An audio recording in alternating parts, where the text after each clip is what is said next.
The last time I did a presentation, it was on modern art, as you may recall. And as I borrowed the title for that, Art in Crisis, from a book called Art in Crisis, and which was written in the 1950s. And that was kind of the touchstone for my whole talk. This time I'm going to be talking about classical music. I don't have a book, so really everything I'm going to be saying is kind of like my own ideas about classical music, music in general. And for those of you who don't know, I'm a lifelong musician. I was trained classically for a long time. And then I essentially made my living playing rock and roll, pop, jazz, blues, you name it, which I still do. Plus I teach music, write music, record music. I'm even a part-time sound engineer. So my whole life is music. But I would have to say that classical music is really still my first love musically. And as my CD collection would attest, I would say about 80% of my CDs are classical. Is that right? Yeah. So, as such, I don't really have a title for this. I have 3 working titles, and I was thinking that maybe you guys at the end of this could tell me which is the best title for my discussion. First one. I like that one already. The development of classical music in Western civilization as informed by the philosophy of final causality. And I have that book. Yeah. The title is longer than the book. And it is fairly accurate about what I want to talk about, but it is kind of a long and rambling and maybe overly sophisticated title. So I came up with something a little punchier. Why Arnold Schoenberg sucks. Thank you. That's the same idea. It really is. It's along the same idea, although it's a little limited in its scope. And of course, if you don't know who Arnold Schoenberg is, it's not even funny. So it may not be the best. Arnold Schoenberg, for those of you who don't know, was the father of 20th century atonal music. So Satan, basically. I make no apologies. But I hope to explain why he sucks. That's the king. And the last one is very Chestertonian, and probably the title I should go with, which is The Circle and the Cross, 2 Musical Impulses. Because that's essentially what I want to talk about. I believe that there are 2 great musical impulses in the world. One, which I'm going to call the pagan impulse, which is really music that developed outside the realm of Christian influence. And then Christian music, the music of Western civilization. Okay?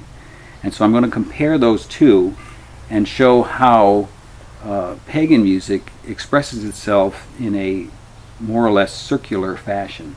Mm-hmm. And Christian music, or music developed by Christianity, expresses itself in a linear fashion and even a cross-like fashion, as I will show you. So this is probably the best title, although it may not be very fun. Now,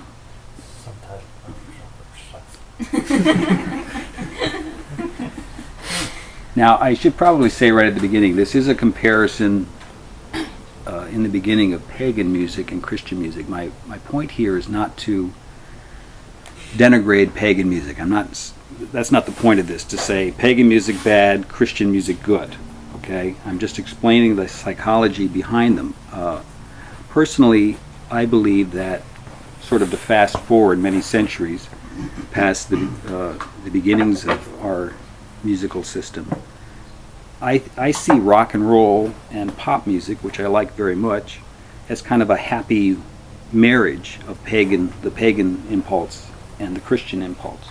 Okay, so I'm not putting down the pagan impulse. I'm just trying to explain how I think it works. Okay, so I just want to make that clear right up front. Now, I'm going to actually start with a photograph, because I want you guys to start thinking of music perhaps a little differently than you're used to thinking of it. Okay, now this is a rock and roll guitarist, and I was kind of hoping Frank is on vacation, but Frank has an encyclopedic mind when it comes to guitarists. He knows every single guitarist who's ever lived, where they bought their first guitar, how much they paid for it, when, every recording. Am I right? He really does. He really does. He could tell you the Spanish guy who invented it, I'm sure. Well, I thought that was Frank. He'll tell you what that is, how many pickups there are, everything. Unbelievable. So he could probably tell me who this is. I don't even know who this is. I just went on to Google Images because I wanted sort of an archetypal picture of a rock and roll guitarist. Okay, this may be the lead guitarist for Twisted Sister. I don't know. Okay? I can promise you that he doesn't look like a girl. All right. But we can tell something about, even though we don't know who this is, about his attitude. Okay. My guess is if you look at this picture, you see a guy who sees himself as a rebel. Okay, rock and roll rebel. You can see he's actually ripped off his shirt. It's hanging back behind him. He's got some tattoos on his arm. Of course, the long hair on his face probably has some piercings here and there. So he sees himself as a rebel. He sees himself as a guy who doesn't like to follow rules, doesn't like to be told what to do. He's very much into freedom, okay? So he's just jumped up on stage. He's going to play for you a song about how much he doesn't like rules. He doesn't like to be told what to do. And the first thing he does is he tunes his guitar.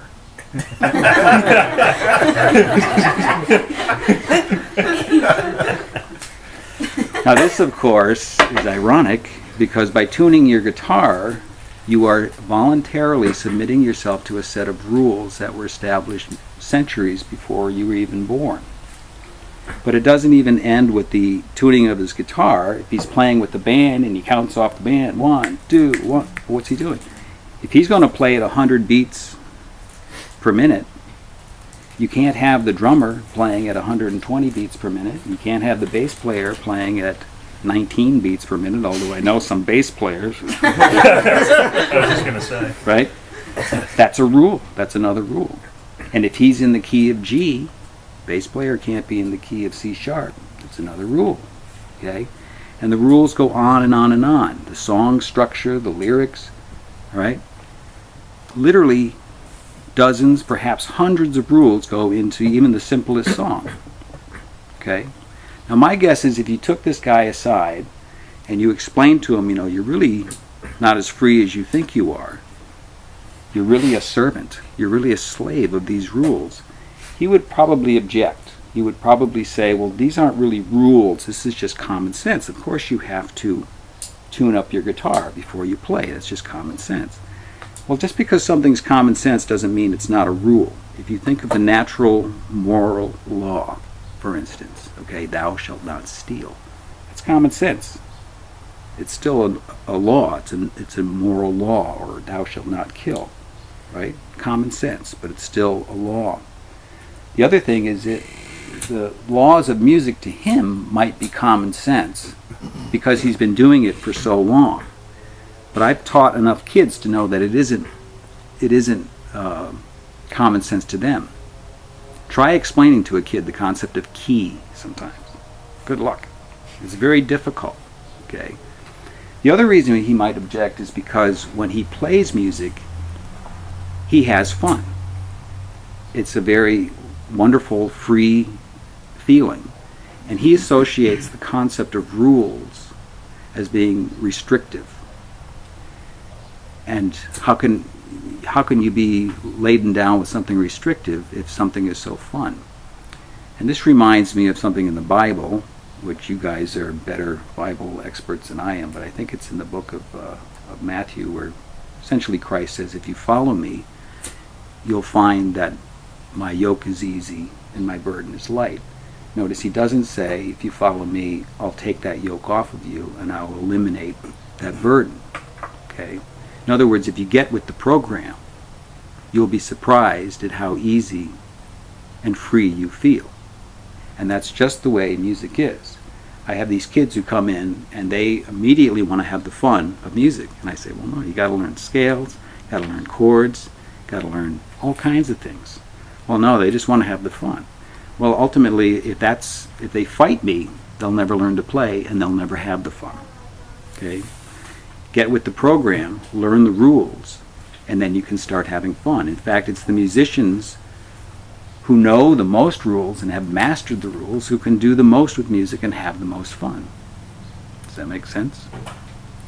So, the second photograph I have here actually looks kind of similar to the first now that I look at it. This is a statue by who, Liza? I'm going to guess Michelangelo. It's by Michelangelo. And Michelangelo had an interesting belief system. He believed that the statues that he carved were not of his own making. He believed that they already existed inside the stone, and that it was his special calling in life to essentially free them from the stone. And he believed this so strongly that he did a series of statues which he deliberately left unfinished, because he wanted to show people that he was essentially just cutting away the extraneous marble and exposing something that pre-existed inside. And I have found through my life that this has been a very useful, these statues are a very useful metaphor for a lot of things. If you think again about the natural moral law. Natural moral law exists whether or not we want it to. And some societies might reveal it more than others, some societies may obscure it, but it's still a reality that exists. Okay? So, and the way that this serves as a metaphor for music is that I would probably say in the 20th century, a very relativistic method of music education emerged, where it became popular to say that the only reason you like Schubert's Ave Maria is because you've been conditioned to culturally. Okay? It really doesn't sound good. You just think it sounds good because that's what your culture told you. And that if you had grown up on an island where they told you that the sound of a dog vomiting was beautiful music, you would say, ah, that's beautiful music, right? Well, that's just absolute nonsense. Okay, that's relativistic nonsense. And I actually, in the course of this, I'm going to, I think, prove to you that it is nonsense. The fact of the matter is that the rules of the classical music of Western civilization were not so much invented as they were discovered over a long period of time of trial and error. If you think, and it was actually discovered originally by monks, the most humble of people, okay? And of course my daughters would say, and nuns too, I'm sure. And that is true. But if you think of Gregor Mendel, who was a monk, and how he sort of puttered around in his garden, he didn't care about fame or anything, and he essentially uncovered the truths about heredity. He didn't invent them. He didn't impose them upon us. It wasn't a cultural paradigm. It was the truth, and he simply discovered them. Well, this is pretty much how the basic rules of our tonal system in Western civilization came about. It wasn't imposed upon us by a big mean king or a big mean pope. It was the humblest of people, monks, who through experimentation, trial and error, literally over centuries, trying different things, discovered what worked. And that phrase, what worked, really boiled down to what sounded good. Not to the king, not to the pope, but just to average people. What sounded good. Okay? So, hopefully that'll get you kind of started thinking about what I'm going to talk about. Now, as I said, I don't have a book, but I do have some quotes that are going to be sort of foundational to what I'm talking about. And the first quote I have is from an English writer by the name of G.K. Chesterton. Never heard of him. And it's in the very first few pages of his book, Orthodoxy. And he talks about a book that he didn't write, that he wanted to write, about a man who gets in a boat, goes off to discover a new country, gets lost, comes back, lands on England, not knowing it's England, and thinks he just discovered this new fantastic place. I have often had a fancy for writing a romance about an English yachtsman who slightly miscalculated his course and discovered England under the impression that it was a new island in the South Seas. His mistake was really a most enviable mistake. What could be more delightful than to have in the same few minutes all the fascinating terrors of going abroad combined with all the humane security of coming home again? How can we contrive to be at once astonished at the world and yet at home in it? I wish to set forth my faith as particularly answering this double spiritual need, the need for that mixture of the familiar and the unfamiliar. Now notice he's not just talking about himself, he's talking about all human beings have this need. We all want our lives to be exciting, to be an adventure, full of surprise, but at the same time all of us crave the sense of being at home and family and the familiar. It's not an either or, it's a both and. We want both. Okay, it's a paradoxical need that all of us, pagan, Christian, whatever, all of us have. Okay? And I think that all art, if you really examine it, it could be said is an expression of this dual spiritual need. All great art especially, you can see it. But I think music in particular expresses this dual spiritual need very well, because music is all about the passage of time. Okay, I tell my students that a song is like time in a bottle. If you think of art, the visual arts as like an image within a frame. Music is like time in a frame. You can have a song that you can relive this little segment of time over and over again if you want to.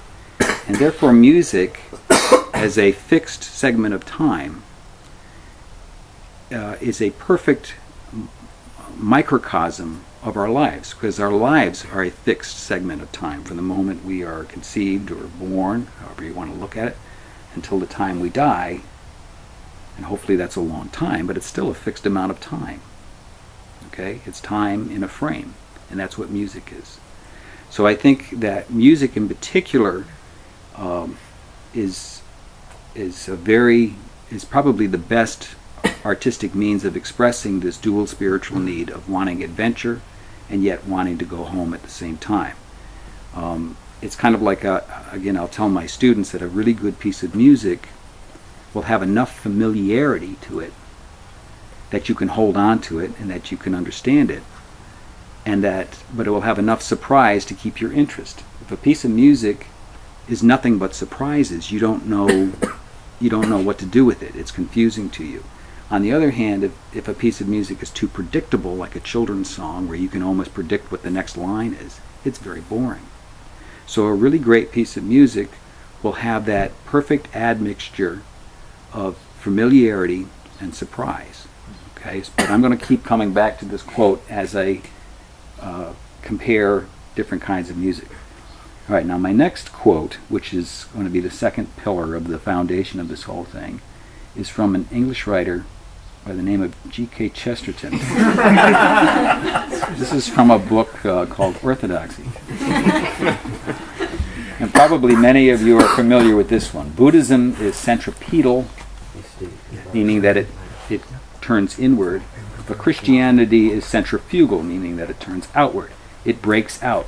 For the circle is perfect and infinite in its nature, but it is fixed forever in its size. It can never be larger or smaller. But the cross, though it has at its heart a collision and a contradiction, can extend its four arms forever without altering its shape. Because it has a paradox in its center, it can grow without changing.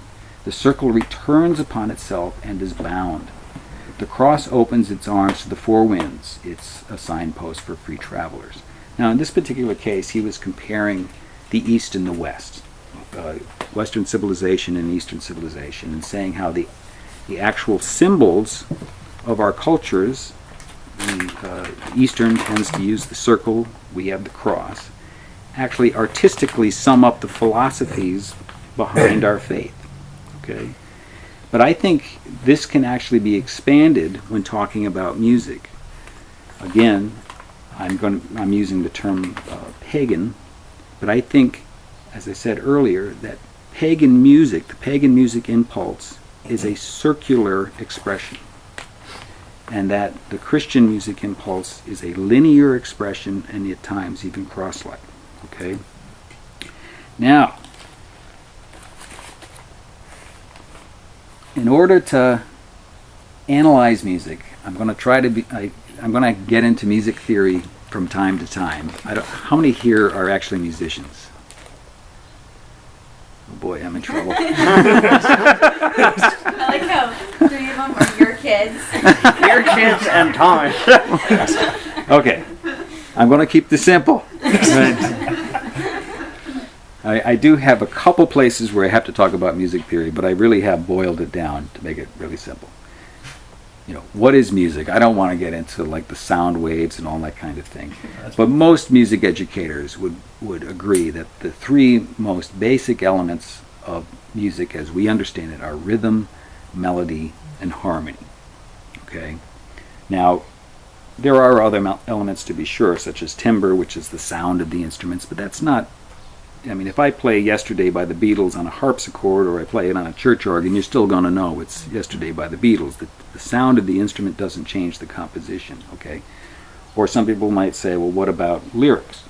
That's very important, right? I think it was Plato who thought that music had to have lyrics in order to be music. He thought that music, instrumental music, was just a life support system for lyrics, which just shows you that people can be very smart about some things and very stupid about other things. Because of course you can have music without lyrics. Most educators would say that these are the three elements. So I'm going to look at pagan music, we're going to look at pagan rhythm, pagan melody, pagan harmony, then we're going to look at Christian rhythm, melody, harmony. Okay? So we're going to start with rhythm, and I'm going to begin with what I call the psychology of rhythm. And you're wondering, why is there an airplane and a train? This makes no sense. My father has been dropping acid, and he says, you know, what's supposed to if you're in an airplane, which, who was recently in an airplane? Bella was in an airplane. Liza was in an airplane. And you lie back in your seat, right? And let's say you lie back so far that you don't even see the clouds, you just see the sky there. Now you're traveling at, what, 500, 600 miles an hour, 700 miles an hour? I don't know what it is. But you may intellectually know that you're moving through space.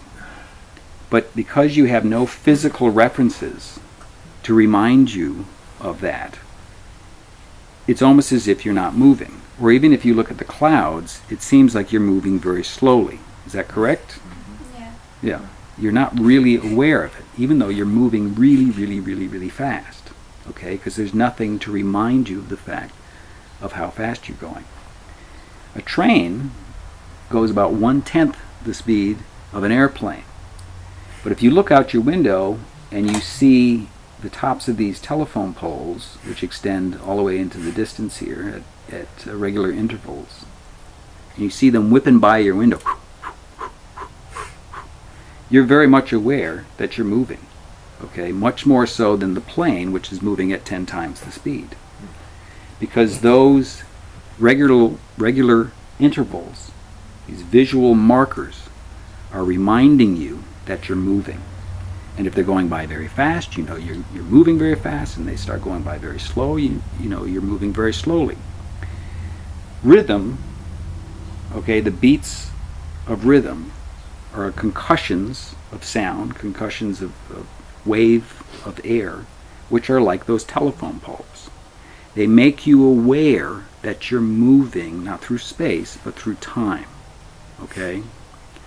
We're always moving through time. Even when we're sleeping, we're moving through time, but we're not really aware of it. We don't really think of it, or, you know, if you're working or whatever you're doing.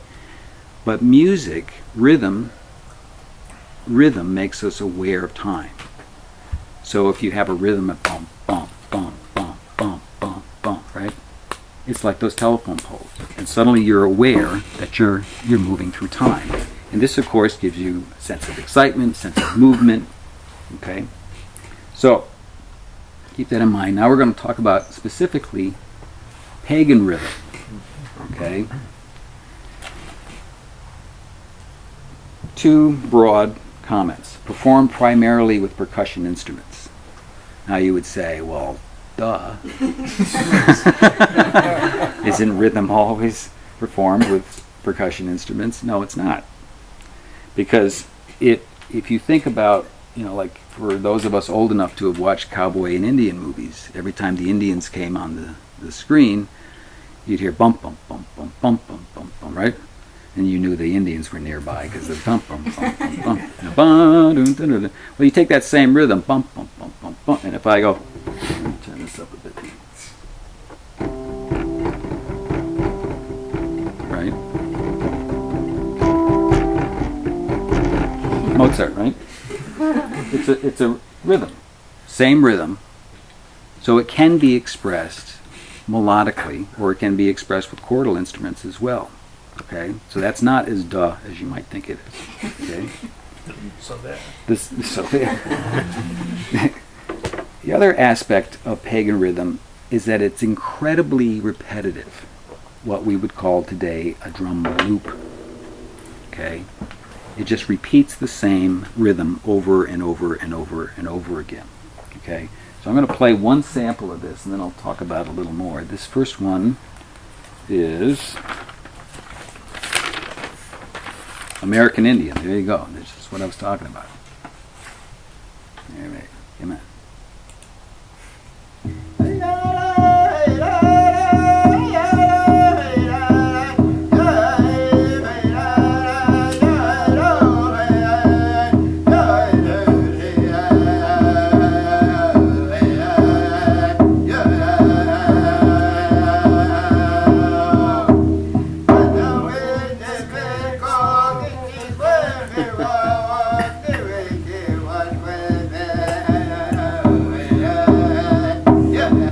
Repeating pattern over and over and over again.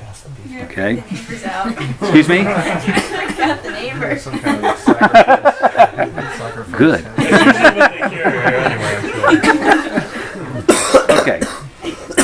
So, for those of you who have been paying attention, you're saying, well, that's great, Steve, but how does this relate to G.K. Chesterton's 2 quotes from Orthodoxy? Well, as I said, remember this dual spiritual need, the idea of journey and coming home, the idea of surprise yet familiarity, okay? Rhythm gives us a sense of movement, as I just explained, gives us a sense of journey, gives us a sense that something's happening, okay, excitement. But the very repetitive nature of pagan rhythm makes it familiar and fold back in on itself like a drum loop. So if you think of the phrase spinning your wheels, okay, like if your car tire gets caught in mud, it's spinning around, a lot of activity, a lot of excitement, but it's not going anywhere, okay? Or even like a phrase like people will say they're into a groove, you know, like if you're playing music, oh, we're really into a groove. They were doing something exciting, but it's like they're dug in, okay? So you simultaneously have a sense with pagan rhythm that you're moving, but you're really not progressing. You're staying almost trance-like in the same place. And this is worldwide with pagan music, so it obviously appeals to the human mind. I'm not putting this down, I'm just saying how it works. This is how pagan rhythm works, okay? So keeping that in mind, we'll listen to a few more examples here. I'll try to keep these short. This is African.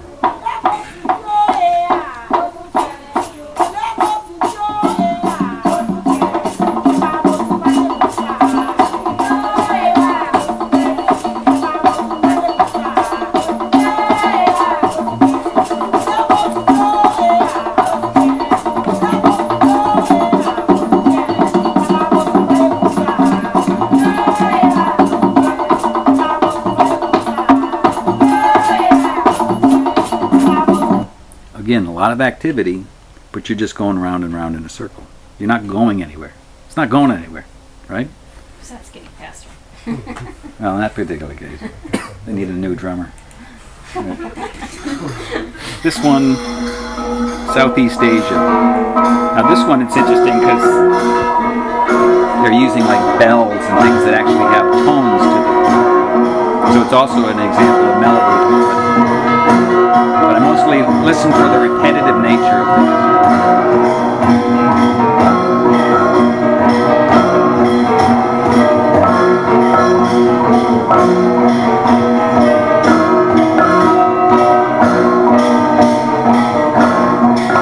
I'm getting ahead Thai sounding. Thai, very Thai. Last one, Hawaiian. Ai, kaulilua ki anu o vai ale ale.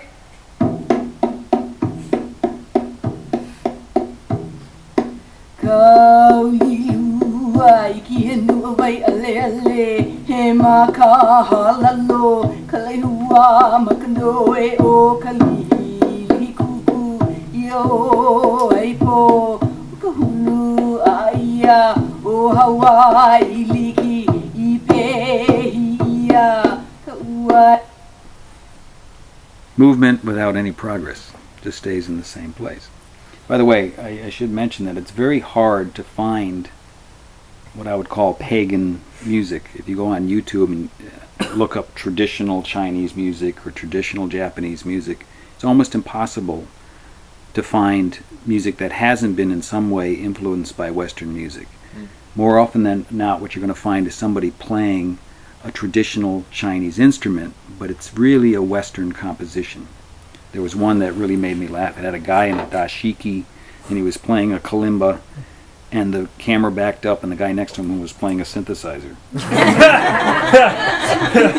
Okay. Yeah, that's pretty sick. So a lot of it is kind of new agey, which I consider kind of a classical music heresy, you know. And but they play them with pagan instruments. But most of these are from your class that you took. Yes. You can find a couple of throwbacks, like those, especially in India, where they still have like a lot of memorization for their Hindu books. Yep.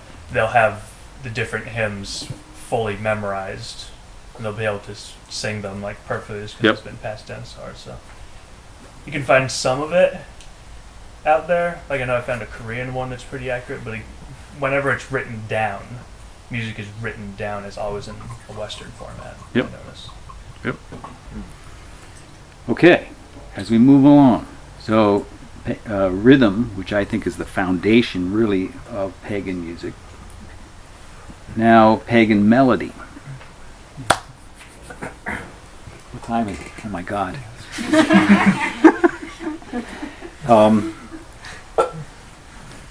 This is where things, for me anyway, get really interesting. Melodies often expressed with percussion instruments. Again, that's a testament to how important percussion is to the pagan music impulse. But it's this other part that kind of blows the mind if one thinks about it. Near universal use of pentatonic scales. What is a pentatonic scale? Well, penta means 5. Tonic means tone. 5-tone scales. Now, just about every kid has gone up to a piano and said, "Hey, look, I can play Chinese music." Right?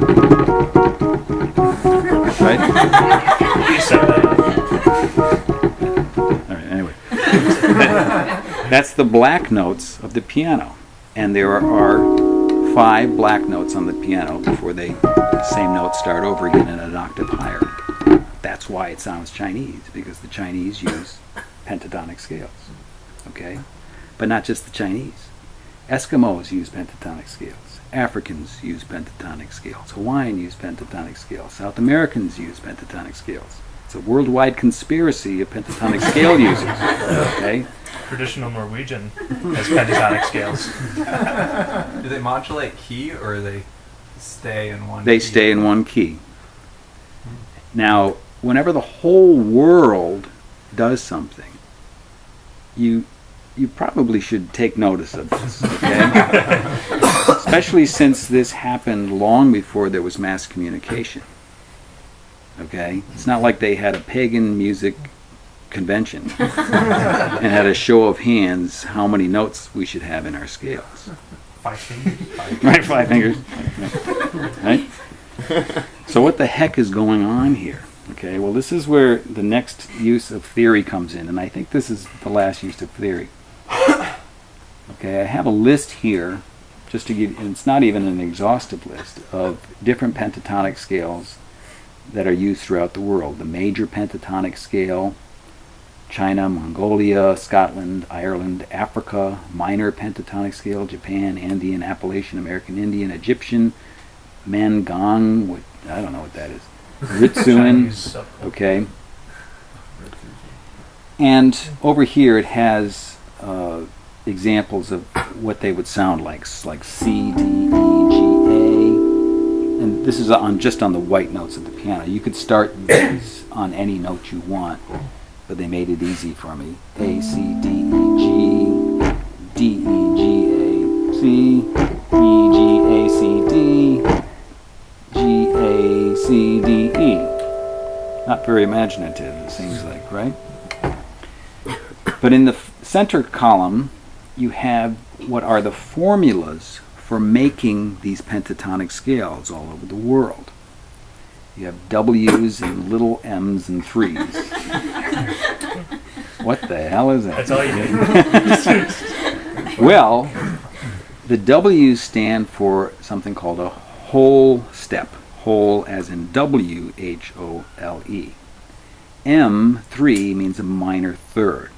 Okay, and this is as tough as it's going to get as far as theory. I'm going to try to explain this. Okay, in our tonal system, between any two notes of an octave, okay, an octave is when you have a tone, and then you double the sound frequency. So, like if the wavelength is 440, what is it, cycles per something or whatever, and if you double that to 880. You have the same note but an octave up. So like C and then the same note an octave up. Okay? In our system, between that are 12 increments. C, C sharp, E, D sharp, E, F, all of them equidistant from one another until you make it all the way back up to the same note you started on but an octave up. And then it starts all over again. Right? 12 separate ones. 1, 2, 3, 4, 5, 6, 7, 8, 9, 10, 11, 12, and then you start over on C again. Okay? Now, the distance between the shortest distance, and they're all equidistant from one to the next. And now the shortest distance would be like C to C sharp, or C sharp to D, or D to C sharp. That's called a half step. Okay? And just as in math, a half step or a half and a half equals a whole. So if you skip over that and you go directly from C to D, that's a whole step. Okay, everybody with me so far? This took me about a year to get. Okay, now if I jump, say from like C to E, Yeah. that would be called a third. 1, 2, 3. If I go from C to F, a fourth. If I go from C to G, we call a fifth. C to A is a sixth. C to B is a seventh. And then C to C is an octave. Oct as in 8. Okay? So, let's go back and look at our pagan formulas all over the world. We have whole, whole, minor third, whole. Minor third, whole, whole, minor third, blah, blah, blah. Right? What the heck is going on here? Why are they using nothing but whole steps and minor thirds? What's going on is that this whole system is set up to avoid half steps. Notice there are no half steps. This to me is slam dunk proof that the relativist view that they started teaching people about dogs vomiting and you thinking it's beautiful music is absolute nonsense, because the fact of the matter is, for most human beings in the world, if I play this, they say, oh, that's pretty.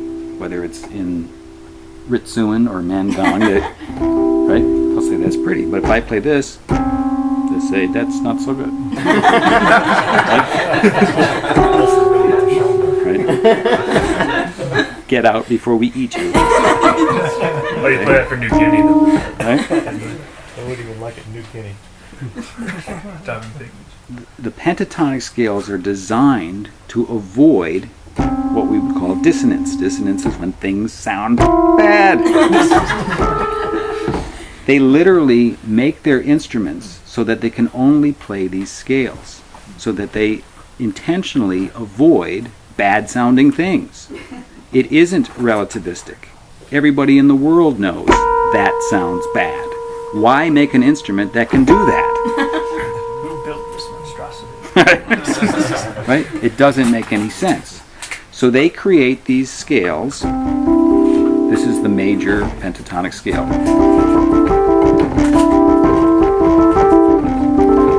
And they would make a flute or a kalimba or something with those notes.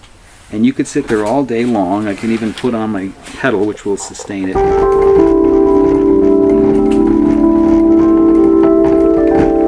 From morning till noon till night, in any combination, backwards, forwards, upside down, it will never produce a dissonance.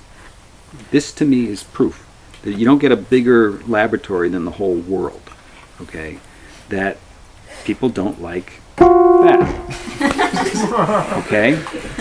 So, Largest study group ever. Control group. I'll play for you some examples of this. And this first one, pagan, where am I? Pagan, I'm still on the pagans. All right, pagan melody. First one, I really like this because this is also a good example of the circular rhythm that we talked about. But this is some kind of, must be like a xylophone type instrument. It almost sounds like two guys playing at once. And you listen how fast and furiously they're playing these instruments. But nothing ever produces a dissonance.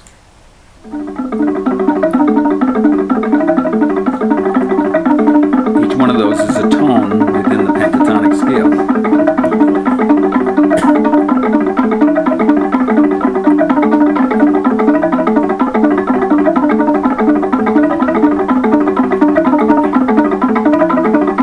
Okay, you got that.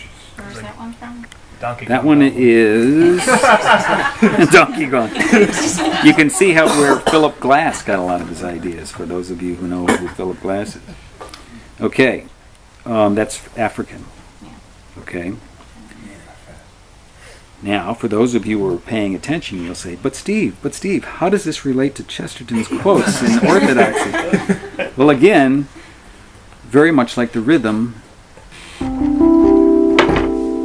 this is it. You're in a fixed universe of these notes. You can have a lot of activity like we just heard, but ultimately you're not going anywhere. It just goes round and round and round. If you think of a circle and that almost like a ball, and these notes are just sort of bouncing around and around and around off the walls, but they're not breaking out. They're not going anywhere. A lot of activity, just like the rhythm, a lot of activity with no progress. Okay, so it's the same mentality melodically as you have rhythmically. All right, next one is Eskimo. That's nice. And again, all of these are good examples, both of the circular nature of rhythm as well as the circular nature of melody in this case. As you read.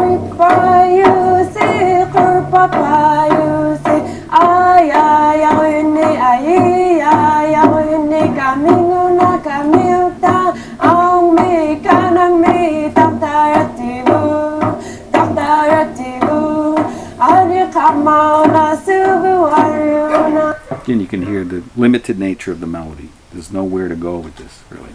Okay? So it's just motion without progress. The next one, oh, this is good. I chose this one because it didn't have drums. This is American Indian, and it's a flute. Very beautiful sound. But as you listen to it, again, you'll see that ultimately there's not much space for it to progress anywhere.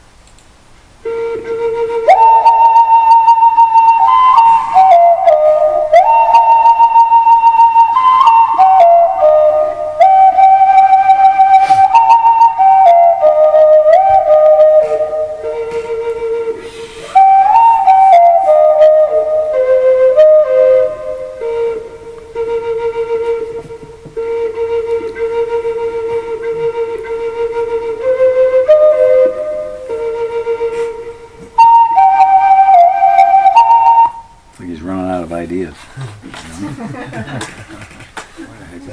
Indian flute. Yeah. Who's next? And then this last one, African. Is that what this is? But again, this is probably a kalimba, right? There's little bits of metal, pre-tuned.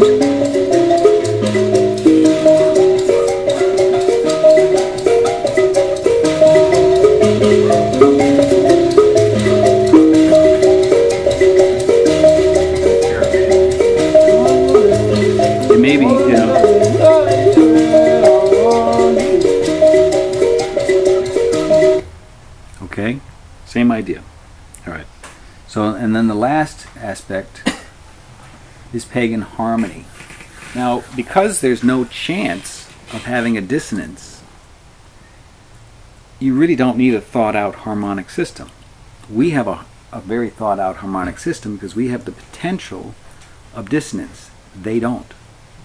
So if I play this, another guy has a keyboard over there and he's playing. Harmony is really just two or more notes playing at the same time. They'll incidentally be combining and creating interesting sounds, but they will never run the risk of creating a train wreck.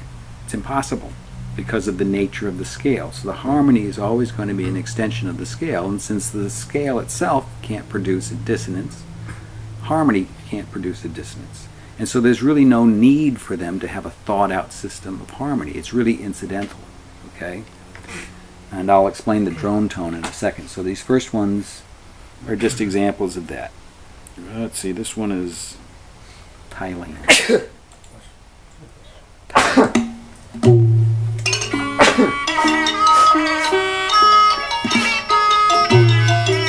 You can hear several people playing melodies at once. They don't have to write this down, figure it out, because they know they'll never crash.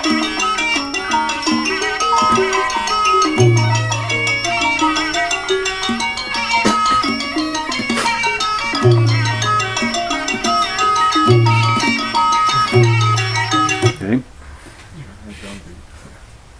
So you say, but Steve.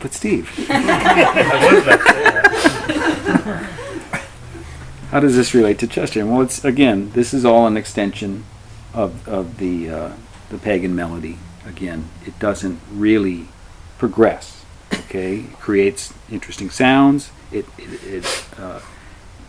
appeals to us because it gives us a sense of movement, a sense of motion, a sense of perhaps even excitement. But ultimately, it's not going anywhere. So it's staying at home all at the same time. It's very monotonous, okay? This next one says Javanese. Not Japanese, but Javanese. And this, I think, has bells that are tuned to the pentatonic scale.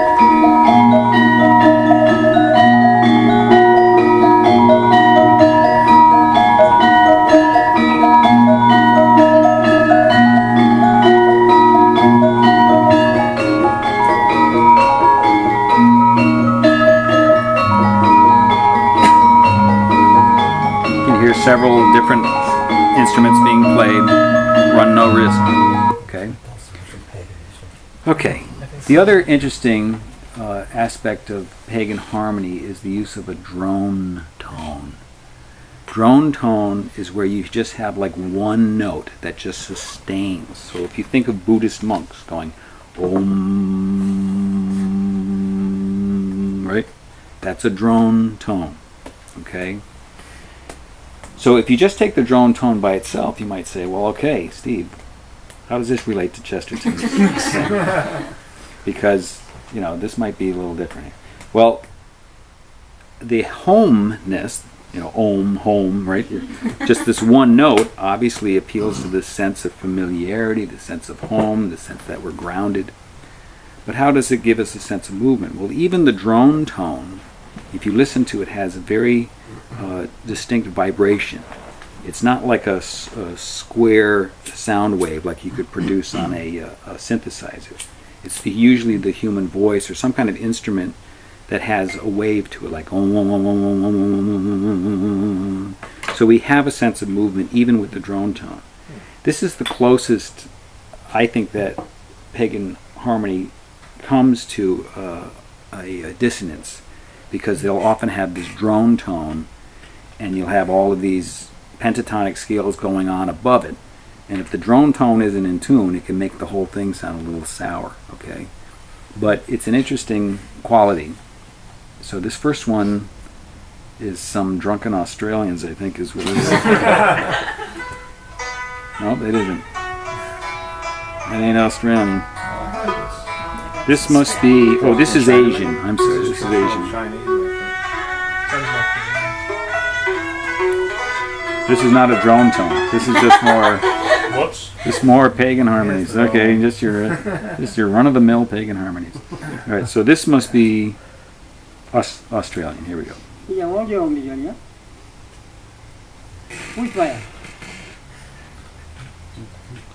Yeah, that's awesome. Here we go. There's your drone tone.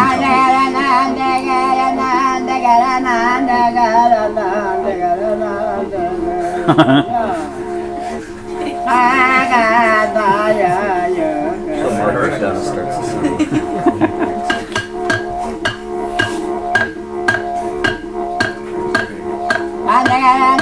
Okay, you got the idea.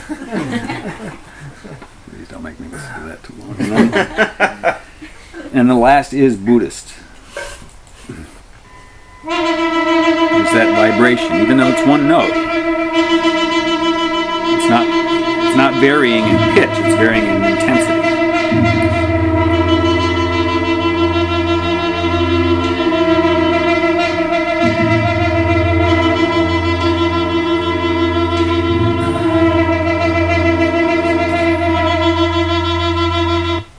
Okay. I like that one. I did too. Oh, I kind of like the didgeridoo myself.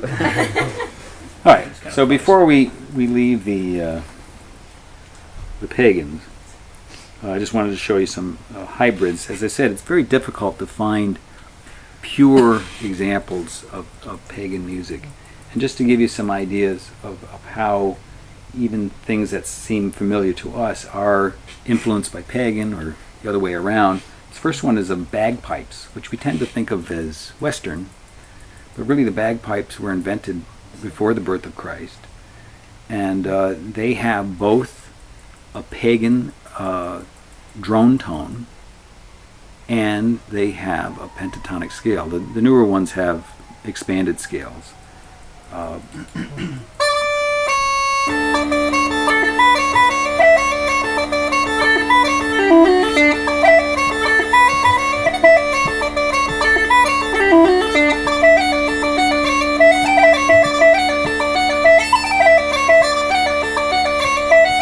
Very similar, right? Yeah, the drone is produced by squeezing the bag, I believe. Yeah. And just sort of this constant drone tone, right? And this other one I just kind of found interesting. This is like some Eastern Orthodox type church, but you can hear, so it sounds Western in tonality, but you hear that drone tone going on underneath. This is from what? I think this is like Egyptian or some kind of Eastern, maybe it's Coptic or... But it's Christian. Hear the drone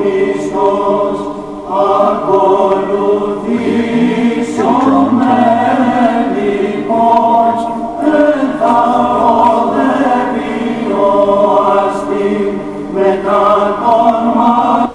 Okay. I was told by a guy who's deep into history, the first written record of a bagpipe or some form of it was a Roman soldier up in stationed in England or Scotland or something, who would not stop playing this bloody damn instrument that he had discovered until they ran him through with a spear. Until he fell asleep one night and they decided to all pee in the bag. Wow. Which stopped him after the next time he tried to play it. I think it would. So that's the first written record of the bagpipes. Well, you all know or the music why. ladder, as it was called. I'm sure you all know why bagpipe players walk when they play. It's to get away from the noise. Oh, that's where you got it. All right. Ben's favorite pickup line. All right.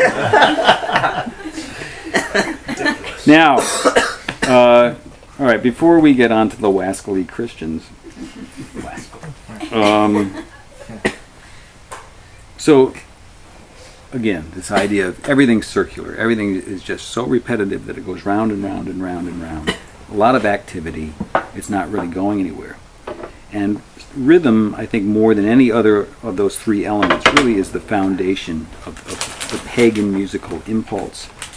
And I found it interesting that the drum, if you, just about any music historian will tell you that the drum is the oldest instrument in the world. And since pagan music obviously predates Christianity, it's the oldest pagan instrument in the world.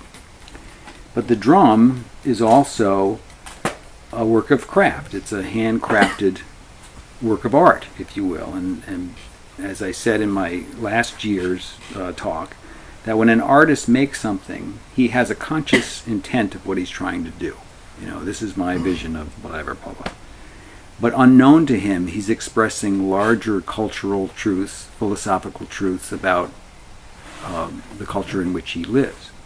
And I find it interesting. I'm not trying to prove anything by this, but it is interesting that the drum is a circle.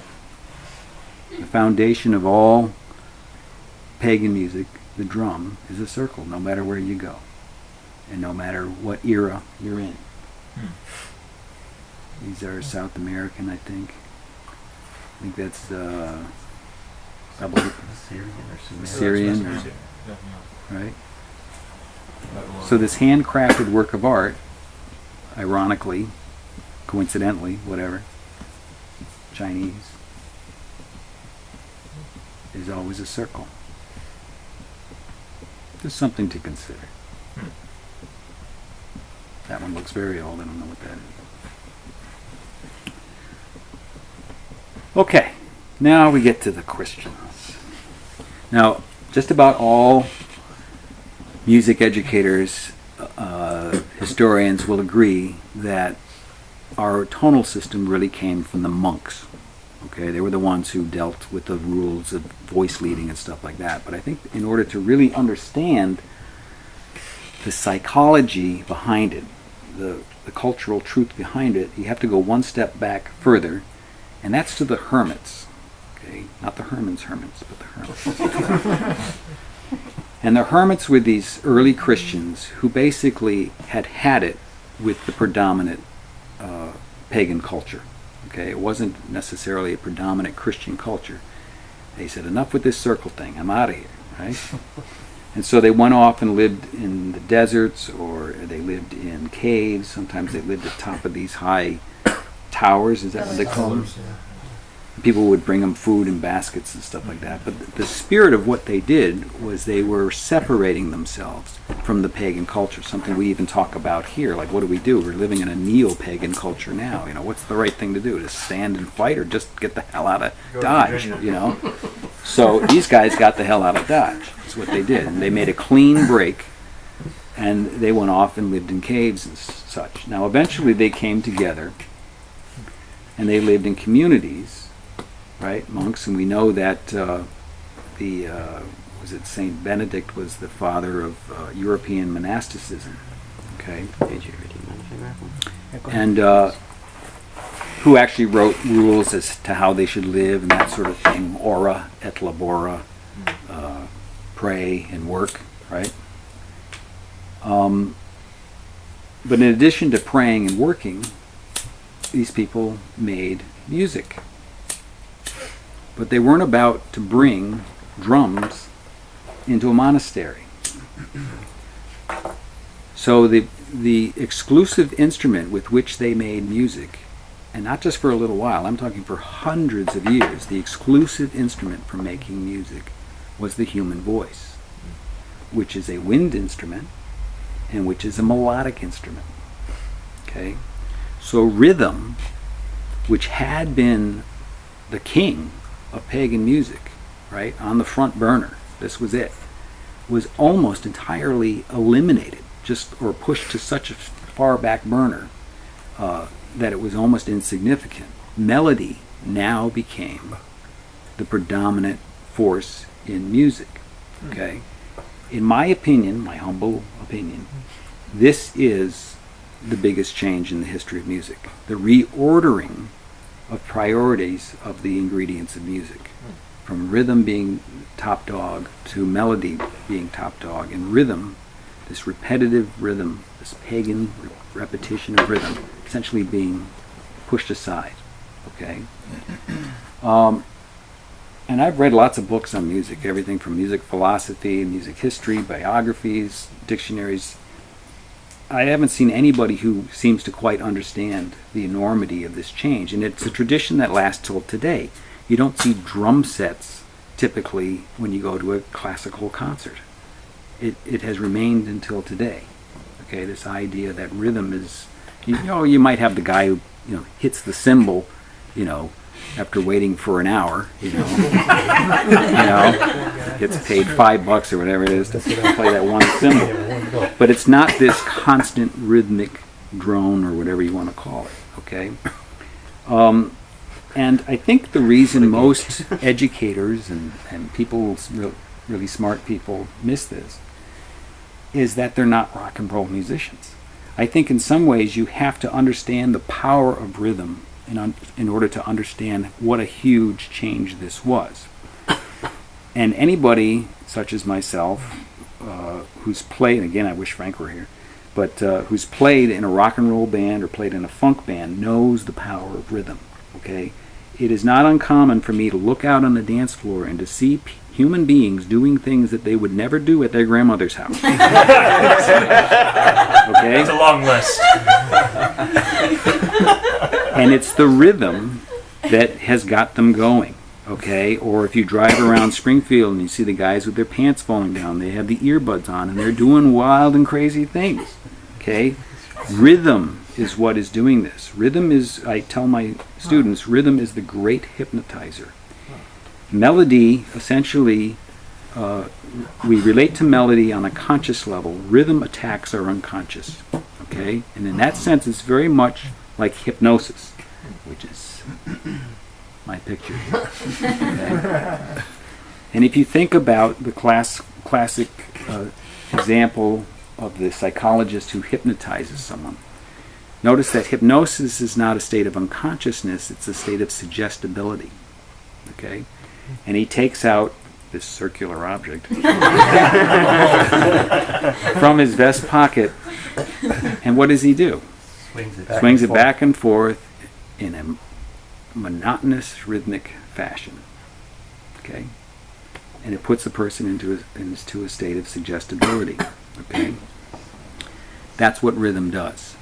And I think, unless you've really experienced that and really seen the power of rhythm over people, maybe these people, they went to school for a long time, learned how to write, doesn't mean they really internalized and understand that power. Okay? Now the monks, essentially, it's like they snapped their fingers and woke people up out of this trance, because that's what rhythm is. It's a trance, and you heard all those examples of it. So, early Christian rhythm, it's either eliminated or sublimated. Sublimated simply meaning that it's maybe expressed, but not with percussion instruments. It might be expressed through phrasing or something like that. But even that, very early on, it wasn't even expressed that way. There was no such thing as meter. They didn't have 4/4 time or 6/8 time or all this kind of way we divide rhythm today. You can see early Gregorian chant. There was no time signature at all. Okay, so I call this the big break. I think that this was the big change in the history of music, the elimination of rhythm. Okay, now let me see where the hell I am.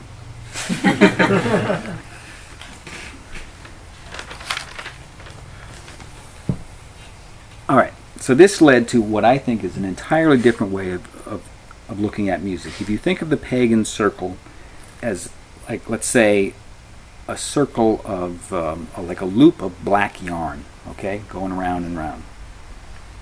It was as if the monks took a pair of scissors and went, and they cut this string, and they stretched it out into a horizontal line.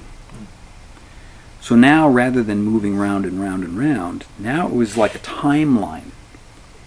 And it was as if they were moving down a timeline, or down a road, or down a river, whatever metaphor works for you, okay? And it was a completely different way of perceiving music. It's actually a progression down somewhere, okay, which I'm going to talk about in a second, as opposed to just constantly folding back in on itself, okay? Now, just as the drum is a work of art and ironically, coincidentally, reflects the circular nature of pagan music, if we look at the earliest form of, what does this say? Optimal resolution, shut up. If we look at the earliest form of written Christian music, okay, why isn't it doing my thing? There you go. There we go.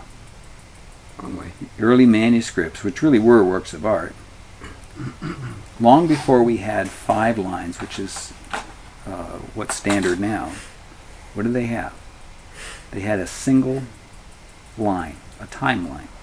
And the only reason that it keeps going underneath itself is because if they had a piece of paper that was really wide, it would just keep going like that. Okay? And you can see these little dots representing notes, pitches, as it goes down this timeline. Okay? So you actually have an artistic representation of how they were thinking about music, which is quite different. Okay? Here's another example. You notice up here it has a single line, and then they're experimenting with several lines. Now, Emma, you studied music. Why do we have 5 parallel horizontal lines in music today? Why 5? Why not 7? Why not 3? No idea. This was another case of simple trial and error.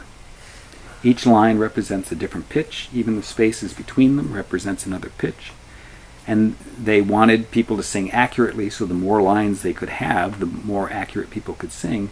But they found that once they got up to like 6 or 7 or 8 lines, the average person just couldn't comprehend that many lines, and they would lose track of what note they were on. So they wanted to maximize the number of lines they could use. And they found that 5 seemed to just work. Once they got to 6, it was too much. Wasn't also the issue of pitch though too, as far as how far people could go down, as far as how high they could go though too? But like I saw somewhere before that the average person can only have a certain scale, and only rare people can really go that much higher, that much lower. Right. So that may be very much a part of it. Yeah. But again, this wasn't something decreed by a pope or decreed by a king. This was through trial and error. They tried many different things, and you can even see right here they're doing trying different things. Okay, so where the hell am I now?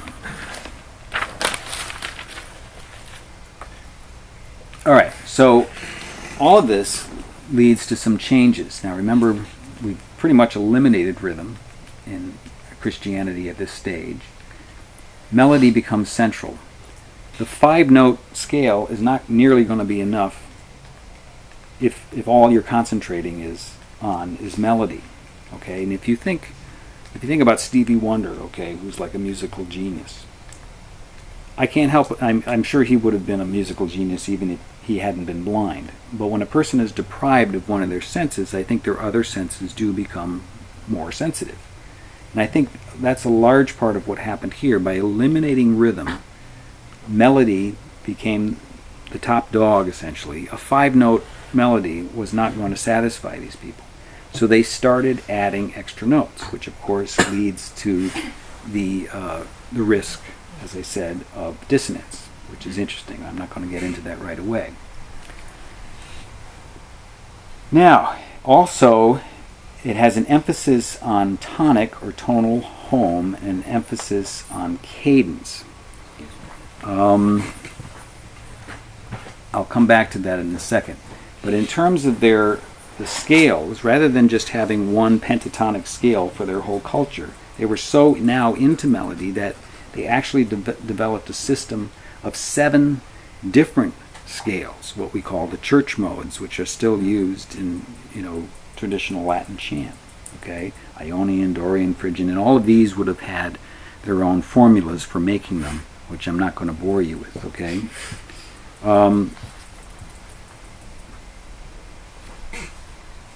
All right. Now, some of you who are paying attention would be saying, well, Steve, how does this relate to Chesterton's idea of journey and coming home? With the pagan, it was so obvious. You're moving and you keep folding back on yourself. You're moving and you keep folding back. So you have both a sense of movement and a sense of being at home at the same time. But now these wascally monks came along, they cut the thing, they turned it into a timeline. So now I'm going down this timeline. I get the idea of journey, but how am I going to come home again? Okay. Well, the Christians began looking at this from a melodic point of view, and they had an emphasis on what we would call tonic, which would be a tone which would be more important than any other tone.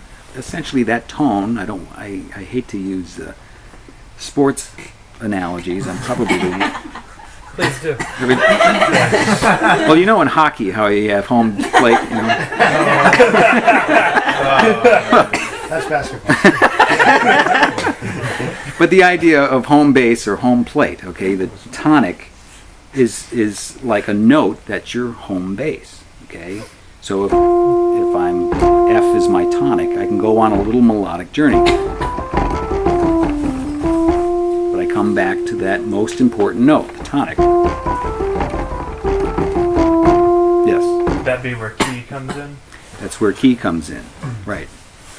So there is a note that essentially is anointed as the most important. Okay, that's your home. So now you can go down this timeline or go down this road, but that road itself, as we saw in the very first example, that is the tonic. That line is the tonic. Okay, that we come back to. All right, following this? All right. Now, this goes hand in hand with another idea, and that is of cadence. Cadence is the classical term for resting point. Now remember, they're singing, and they have to take a breath. Now you'd say, well, pagans had to take a breath, didn't they? Well, the difference in pagan music is you had rhythm, and the rhythm just kept going. So even when the guy was taking a breath, this rhythm just kept relentlessly going on and on and on and on. But now, the Christians don't have a drum set. When they take a breath, they have this thing called silence. Okay, it really is truly a resting point. And even if it's for a split second, it gives the mind a moment to reflect on everything that they just heard. No longer a trance, now you're actually reflecting on what you've heard and absorbing it because of these cadences, these resting points. Okay? It's engaging the mind. It's engaging the mind. You're actually becoming part of this journey. That's exactly right. It's more of a conscious approach. Okay? Now, just that it's understandable because they're using their voices for music. We use our voices for speech. That you would see many parallels in the way we speak with the way these guys sang. Okay, like I said, taking a breath. And in speech, we have cadences as well. Okay? And I'm going to concentrate on two particular cadences. One is, and there's different kinds of cadences, but these are the ones that really apply in this particular case. A complete cadence and an incomplete cadence. Okay? And I've come up with an example here. G.K. Chesterton was a very, very fat man. This would be known in speech or music as a complete cadence. In other words, it's a declarative sentence that comes to a definitive end. We could hear something after this, but we don't have to. We could go home tonight and be very happy with the fact that G.K. Chesterton was a very, very fat man. But what's interesting is that, and from a speech perspective, notice it's this punctuation at the end that tells us how to interpret this. It's what's at the end. Okay? And if you say this and think of it as music, listen to what happens to your voice. G.K. Chesterton was a very, very fat man. Man. If you slowed it down. Man. Almost like someone throwing a rock and it's coming to rest. You. Man. Okay? So you have a resting point, truly a pitch resting point, that you've come back home. You're at rest. Okay? Now, that's a complete cadence. Do you know how much GK weighed? That would be an incomplete cadence. Okay, now we know in speech because, again, it's the end. Notice the question mark at the end tells us that this is an incomplete cadence. And if you listen to the pitch of your voice, what happens to the pitch of your voice? Do you know how much G.K. Chesterton weighed? Everything I said before that was the same pitch. Do you know how much G.K. Chesterton weighed? Right? It goes up. And you are left on a cliffhanger. You can't go to bed now. You now want an answer to this question. Inquiring minds want to know. Okay? So now you're being engaged. Yes. I find that very fascinating. I'm sure you do. Because not just the question, but because very popularly outside of Europe are tonal languages. Yeah. Where they don't have that. They have no influence on whether it's a question or a statement or exclamatory or whatever. The end of the sentence will remain the same, and the whole word can change on the tone in between it. But in most European languages, you can cover from Russian, Finnish, any of these, they have that quality. That quality of an actual somehow pitch. When you end the sentence, there's something slightly different about it. Something at the end that indicates how you are to interpret everything that came before it. Right, thank you. And I didn't even pay him to say that. Well, officially. So, now as you say, you're engaged. And you're all expecting an answer to this. And you'll notice that I'm delaying the answer. Because I want you to psychologically really understand what's happening with Christian music. You are engaged now. You now have a memory of the first one, which established a sense of home. You now have the second one, which has left you stranded on a cliff, and you want to go home again.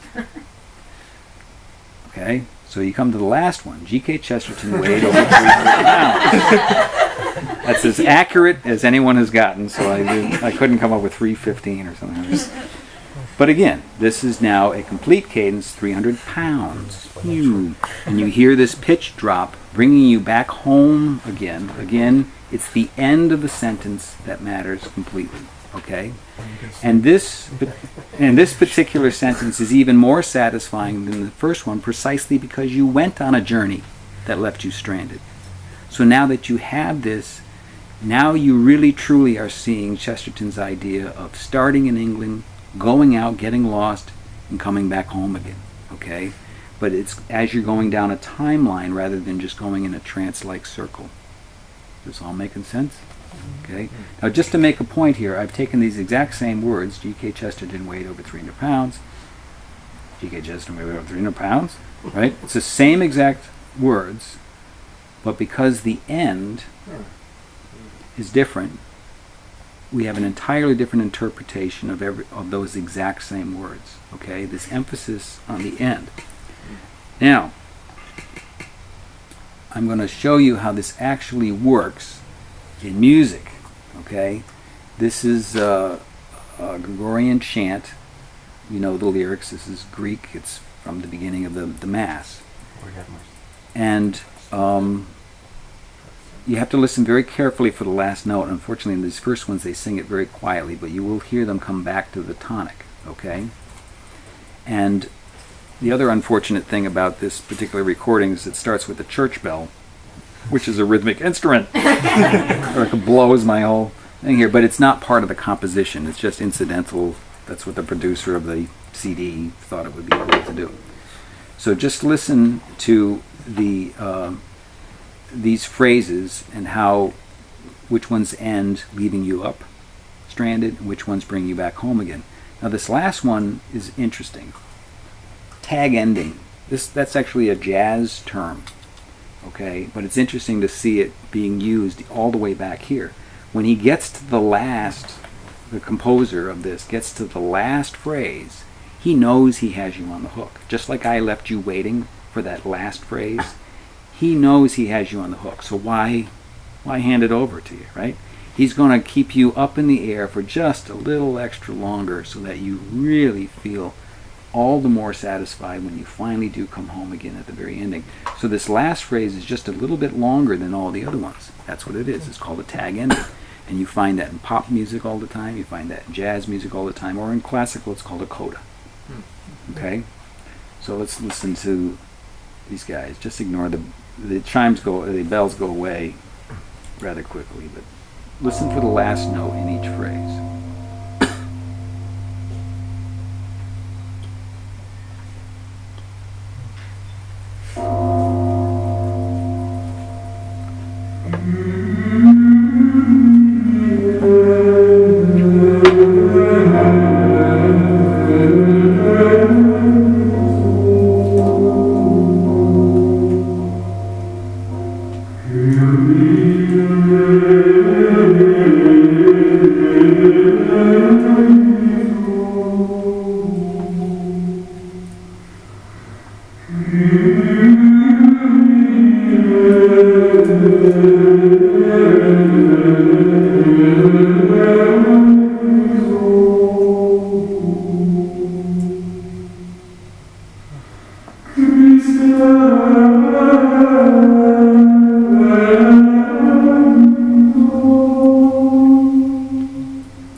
This one's very short. This is some nuns singing, and each phrase ends with the word Alleluia. You have a complete cadence. Third one is incomplete cadence. Fourth one is a complete cadence. This would be what would later be called probably an AABA form. Okay, so you're starting to see forms of music.